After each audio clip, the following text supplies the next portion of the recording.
Assalamualaikum warahmatullahi wabarakatuh. Alhamdulillahi rabbil alamin. Allahumma salli ala sayyidina Muhammad wa ala alihi wa sahbihi ajma'in. Rabbi israh li sadri wa yassir li amri wahlul 'uqdatam min lisani yafqahu qawli. Baiklah anak-anak sekalian, sebelum pelajaran sejarah kebudayaan Islam kita lanjutkan. Saya atas nama Muhammad Ridwan mengucapkan kepada kalian semua selamat Hari Raya Idul Adha. Secara pribadi saya mohon maaf lahir dan batin atas segala kesalahan yang pernah saya lakukan kepada kalian semua. Entah itu mungkin kesalahan yang saya sengaja maupun kesalahan yang tidak saya sengaja. Mudah-mudahan di hari raya ini dosa-dosa kita semua diampuni oleh Allah Subhanahu wa ta'ala, dan kita bisa mengisi hari-hari kita setelah lebaran ini dengan senantiasa melakukan kebaikan-kebaikan untuk menyenangkan Nabi Muhammad SAW dan untuk beribadah kepada Allah Subhanahu wa ta'ala. Baiklah anak-anak, pada pertemuan sebelumnya kita sudah membahas tentang dakwah secara sembunyi-sembunyi dan dakwah secara terang-terangan. Sekarang kita lanjut halaman ke-7. Silahkan dibuka bukunya halaman ke-7 paling bawah, bagian B, tantangan dakwah Nabi Muhammad SAW. Perhatikan bukunya, saya bacakan. 1. Ketabahan Nabi Muhammad SAW. Paragraf pertama, halaman 7 paling bawah. Dalam berdakwah, Nabi Muhammad SAW terkenal dengan kejujuran dan ketabahannya. Pada masa permulaan dakwah Islam, Nabi Muhammad SAW sering mendapatkan perlakuan yang kasar dan tidak berperi kemanusiaan dari orang-orang kafir Quraisy, mulai dari caci maki dan penghinaan hingga ancaman akan dibunuh. Baik. Yang namanya berdakwah itu berat. Berdakwah itu tidak serta-merta langsung sukses. Ada hadangan, ada rintangan, ada beban yang harus dipikul. Semua itu dirasakan oleh Nabi Muhammad SAW. Dalam permulaan dakwah Islam Nabi Muhammad, Nabi sering mendapatkan perlakuan yang kasar dan tidak berperi kemanusiaan. Dari siapa? Siapa yang melakukan itu kepada Nabi? Yang melakukan semua perbuatan itu, semua perbuatan buruk itu kepada Nabi Muhammad adalah orang-orang kafir Quraisy. Mulai dari caci maki, hinaan, bahkan Nabi SAW senantiasa diancam akan dibunuh oleh orang-orang kafir Quraisy. Pertanyaannya kemudian adalah, kenapa kok Nabi Muhammad itu sangat dibenci? Jawabannya adalah karena orang kafir Quraisy menganggap Nabi Muhammad ini membawa ajaran baru, yang dimana ajaran baru itu nantinya akan merusak agama nenek moyang mereka. Itu menurut orang kafir Quraisy.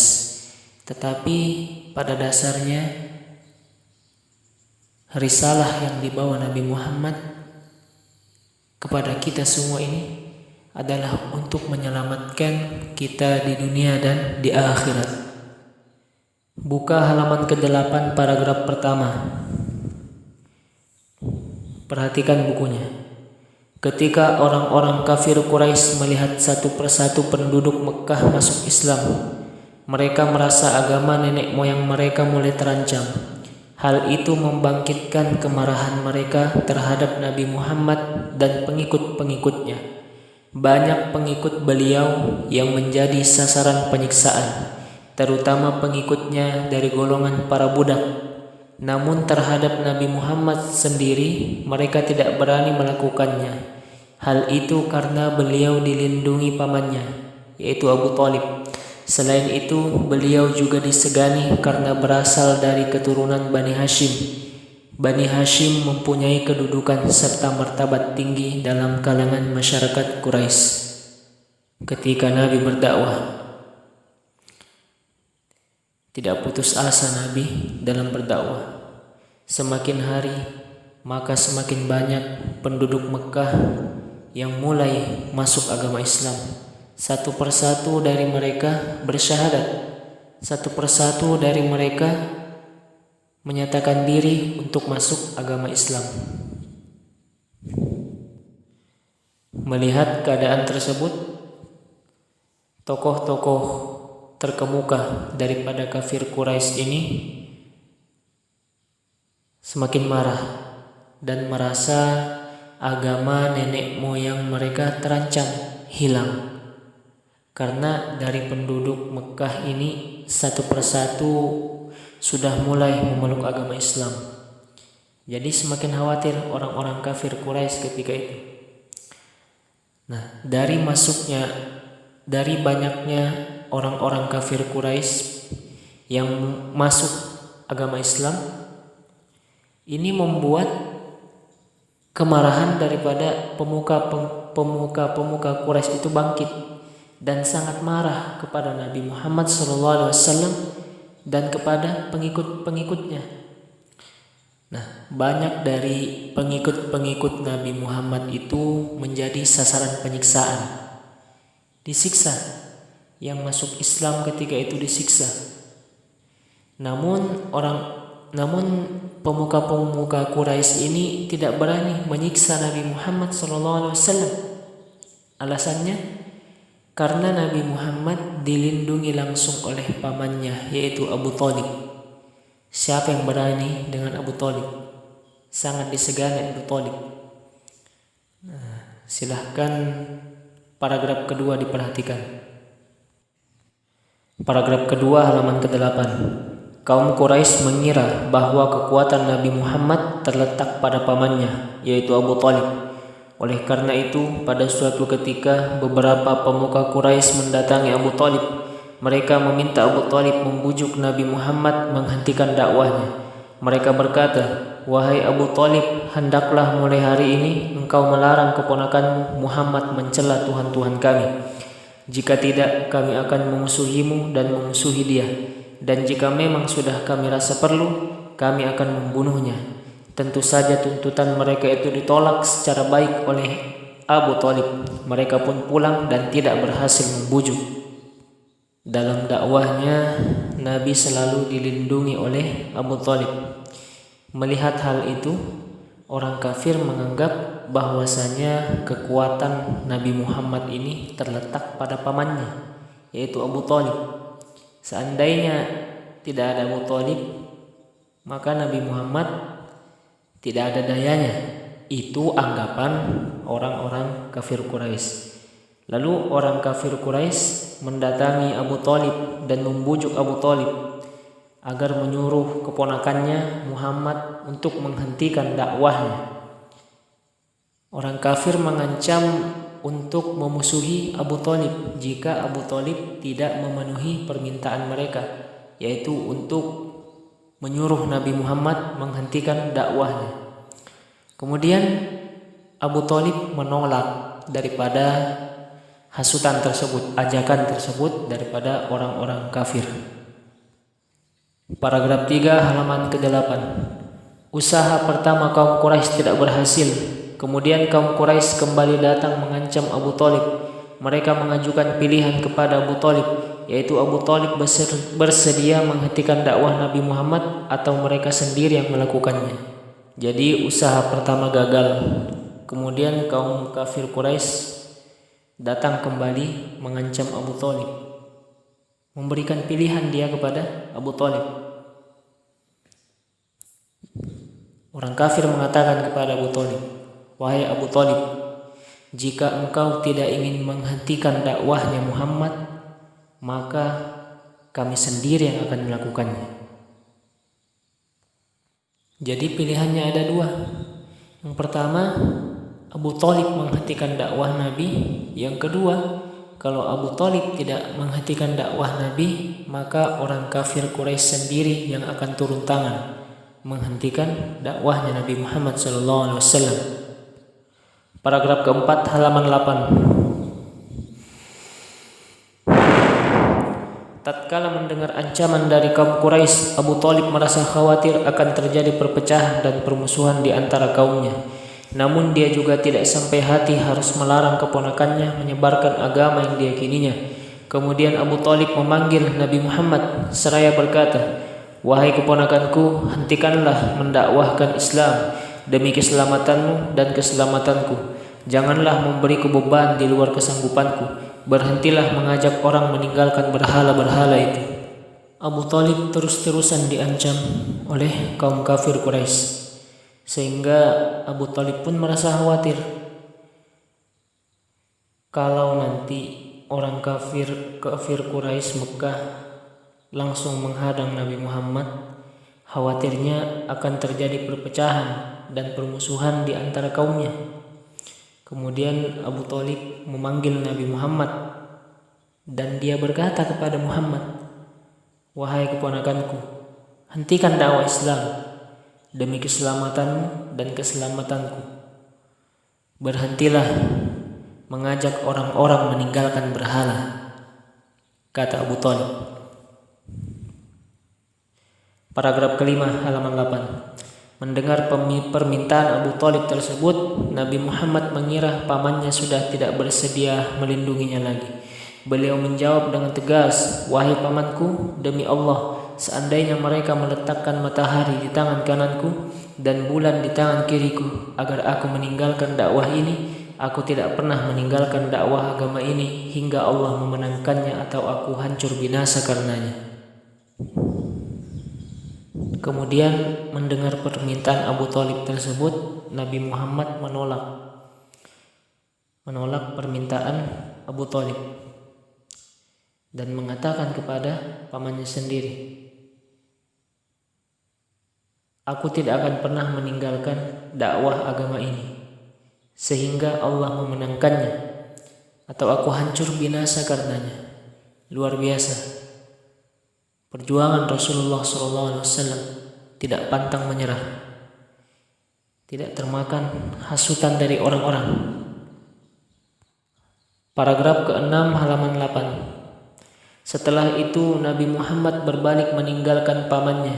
Abu Thalib memanggilnya dan berkata, "Pergilah dan teruskan perjuanganmu. Demi Allah, aku tidak akan pernah menyerahkan kamu kepada mereka karena suatu alasan apapun." Lanjut, halaman 8 paling bawah. Jawaban Nabi Muhammad yang begitu tegas ini menunjukkan bahwa beliau benar-benar seseorang yang sangat teguh memegang prinsip dalam memperjuangkan kebenaran. Setelah cara ini gagal, kaum kafir Quraisy menugaskan Utbah bin Rabi'ah untuk membujuk Nabi Muhammad agar menghentikan dakwahnya. Utbah menawarkan berbagai macam kesenangan duniawi seperti kedudukan dan kekayaan yang akan menjadikan beliau satu-satunya orang yang paling berkuasa di kota Mekah. Akan tetapi semua bujukan itu ditolak oleh Nabi Muhammad karena bukan untuk itu beliau berdakwah. Beliau hanya menginginkan agar seluruh umat manusia menyembah Allah Subhanahu wa taala. Lalu orang-orang kafir ini tidak putus asa. Mereka terus melakukan upaya-upaya untuk menghalang-halangi dakwah Nabi Muhammad. Termasuk salah satu caranya, orang kafir Quraisy menugaskan Utbah bin Rabi'ah untuk membujuk Nabi Muhammad. Kemudian Nabi Muhammad diiming-imingi dengan kedudukan dan kekayaan. "Muhammad, kalau kamu menghentikan dakwahmu, akan kuberikan kamu harta yang banyak. akan kuberikan kamu kedudukan. Tetapi Nabi Muhammad menolak semua bujukan itu. Yang Nabi Muhammad inginkan hanya satu, yaitu agar seluruh manusia ini menyembah kepada Allah Subhanahu wa Ta'ala. Lanjut paragraf kedua halaman 9. Kaum kafir Quraisy kehabisan cara menghalangi dakwah Nabi Muhammad. Akhirnya mereka bersepakat untuk memboikot beliau dan kaum muslimin, termasuk juga seluruh keluarga Bani Hashim dan Bani Muthalib, baik yang telah masuk Islam maupun yang tidak.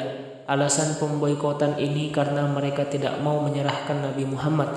Pemboikotan ini berlangsung selama 3 tahun. Seluruh bangsa Arab dilarang mengadakan hubungan apapun dengan keluarga Bani Hashim, Bani Muthalib dan kaum muslimin, baik hubungan jual beli, silaturahmi maupun perkawinan. Keputusan mereka itu ditulis dan digantungkan di Ka'bah. Berbagai macam cara untuk menghalangi dakwah Nabi Muhammad selalu gagal. Akhirnya orang kafir bersepakat untuk memboikot Nabi Muhammad dan kaum muslimin. Memboikot itu apa? Memboikot itu memutuskan hubungan. Jadi jual beli tidak boleh antara orang kafir dengan orang Islam. Berbicara tidak boleh orang Islam dengan orang kafir ketika itu. Silaturahmi tidak diperbolehkan antara orang kafir dan orang Islam. Nah, pemboikotan itu ditulis di dalam kertas. Kemudian kertas tersebut dituliskan dan digantung di Ka'bah. Paragraf ketiga, halaman 9. Dengan adanya pemboikotan tersebut, Nabi Muhammad dan kaum muslimin beserta keluarga Bani Hashim dan Bani Muthalib diasingkan di bagian utara Mekah. Mereka dijaga ketat oleh orang Quraisy. Mereka tidak dapat berhubungan dengan masyarakat Mekah lainnya. Tempat pengasingan mereka dikenal dengan nama Shib Abu Thalib. Di garis bawah itu ya, Shib Abu Thalib, perkampungan Abu Thalib. Dan oleh sebagian orang tempat itu dijuluki sebagai lembah maut. Jadi jika ada pertanyaan di mana orang-orang Islam diboikot, di mana orang-orang Islam diasingkan, di mana orang-orang Islam dibuang, yaitu di lembah maut. Paragraf keempat halaman 9. Akibat lamanya pemboikotan itu, kaum muslimin menjadi sangat menderita. Mereka kekurangan makanan sehingga terancam kelaparan. Akan tetapi penderitaan itu mereka hadapi dengan sabar, tawakal dan tabah. Jadi pemboikotan itu kurang lebih 3 tahun lamanya. 3 tahun itu bukan waktu yang sebentar, waktu yang sangat lama.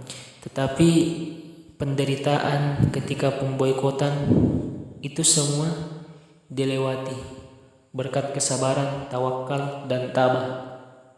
Paragraf terakhir paling bawah halaman 9. Setelah 3 tahun lamanya, pengumuman itu pun jatuh dimakan rayap. Beberapa pemuka Quraisy merobeknya karena merasa kasihan melihat penderitaan kaum muslimin dan keluarganya. Dengan demikian, pemboikotan itu pun dihentikan. Keluarga Bani Hashim, Bani Muthalib, halaman 10. Dan kaum muslimin dapat bebas kembali melakukan kegiatannya seperti semula.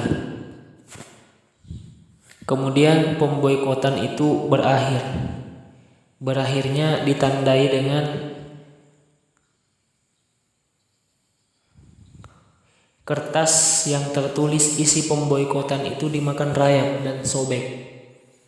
Nah, berarti pemboikotan sudah berakhir. Kemudian kaum muslimin dapat bebas melakukan kembali kegiatannya seperti sedia kala, seperti semula. Paragraf kedua halaman 10. Demikian tantangan dan rintangan yang dihadapi oleh Nabi Muhammad dan kaum muslimin ketika menyampaikan agama Islam. Pada akhirnya dengan pendirian yang begitu kuat, Nabi Muhammad berhasil menyebarluaskan ajaran Islam ke seluruh penjuru dunia, hasil dari sebuah perjuangan panjang yang telah beliau lakukan untuk umatnya. Paragraf ketiga halaman 10. Nabi Muhammad adalah manusia yang dipilih oleh Allah untuk menjadi nabi dan rasul. Tugas kerasulan bukanlah tugas ringan. Hal tersebut dapat dilihat ketika Nabi Muhammad menyampaikan dakwah Islam sering mendapatkan perlawanan dari kaum kafir Quraisy. Siksaan dan juga ancaman pun diterimanya. Semua itu tidak akan sanggup ditanggung kecuali oleh orang-orang yang berjiwa besar dan teguh pendirian. Menjadi nabi itu berat, menjadi rasul itu berat, karena banyak sekali rintangan, banyak sekali cobaan.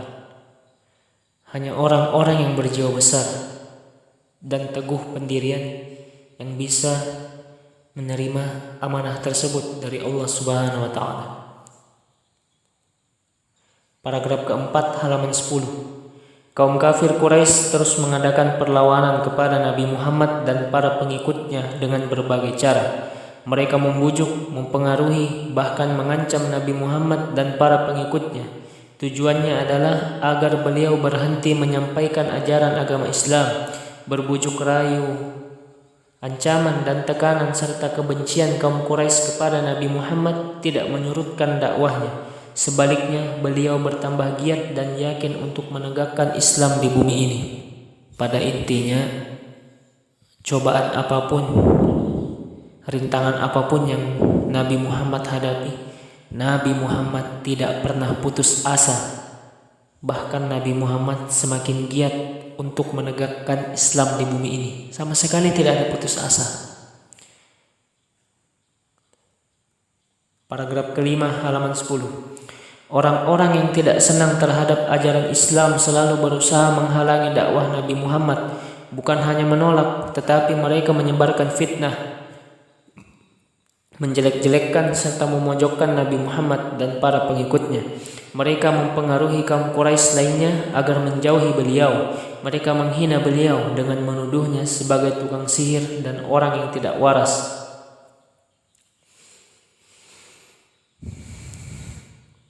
Orang-orang yang tidak senang terhadap ajaran Islam, yaitu sikapnya yaitu selalu menghalangi dakwah Nabi Muhammad, memfitnah Nabi Muhammad, menjelek-jelekkan Nabi Muhammad, menuduh Nabi Muhammad sebagai tukang sihir. Padahal baiknya luar biasa Nabi Muhammad untuk menyelamatkan mereka dari jalan kesesatan. Tetapi namanya hidayah. Hidayah itu hanya Allah yang tahu. Nabi tidak bisa memberikan hidayah, tetapi Nabi bisa menuntun seseorang, mengarahkan seseorang untuk mendapatkan hidayah tersebut. Nabi hanya membantu orang-orang untuk mendapatkan hidayah Allah Subhanahu wa taala. Pada intinya Allah pula yang berkehendak. Paragraf terakhir, halaman 10 paling bawah. Selain menyebarkan fitnah, kaum kafir Quraisy juga tidak segan-segan menyakiti kaum muslimin secara fisik. Tidak terhitung berapa kali Nabi Muhammad disakiti oleh kaum kafir Quraisy agar menghentikan dakwahnya. Begitu pula para sahabat dan pengikut Islam disakiti oleh kaum kafir Quraisy agar keluar dari Islam. Namun usaha mereka sia-sia karena kaum muslimin memiliki keteguhan iman yang kuat. Bukan hanya Nabi Muhammad yang disakiti,